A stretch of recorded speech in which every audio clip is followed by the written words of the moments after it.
สบายดีมาพบกับพวกเราเช่นเคยกับรายการเซิร์นยิ้ม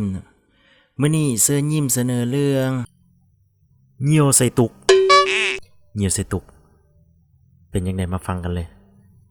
แต่ก่อนว่าซั่นซะบัดนี้ไปทางสายใต้กันแน่เนาะรถมีสายใต้แล้วขึ้นมาทางนครหลวงเฒ่าตุ้ยนำสมุทรกับเฒ่าจอย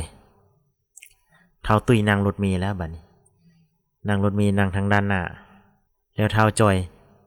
นั่งทางด้านหลังตั้งถัดมาบัดนี้มาช่วงระยะเวลาหนึ่งเท้าตุ้ยเลยปวดเหี่ยวแฮงบ่สร้างสิเฮ็ดจังได๋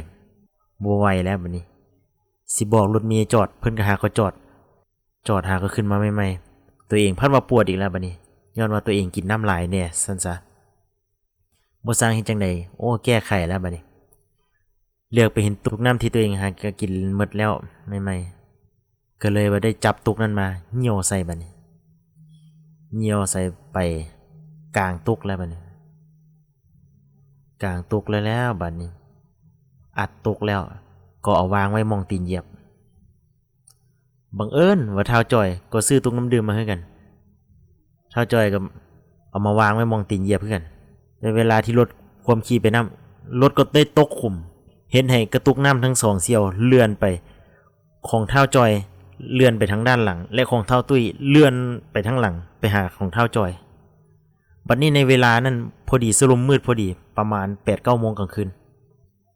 เท้าจอยคิดอยากกินน้ำก็เลยยื่นมือไปจับเอาตุกน้ำอยู่ที่ตีนขึ้นมาคิดว่าเป็นตุกน้ำของตนเองที่จริงแล้วเป็นตุกน้ำของเท้าตุ้ยยกขึ้นมาก็บ่เห็นแล้วเนาะมืดไข่ฝาออกยกกึกสุดแหง 2-3 คำแล้วแกงหัววุดแล้วก็อุทานว่าโอ้ยหากระไข่หนึ่งบูดแล้วทั้งคมทั้งเค็ม11 points will bring you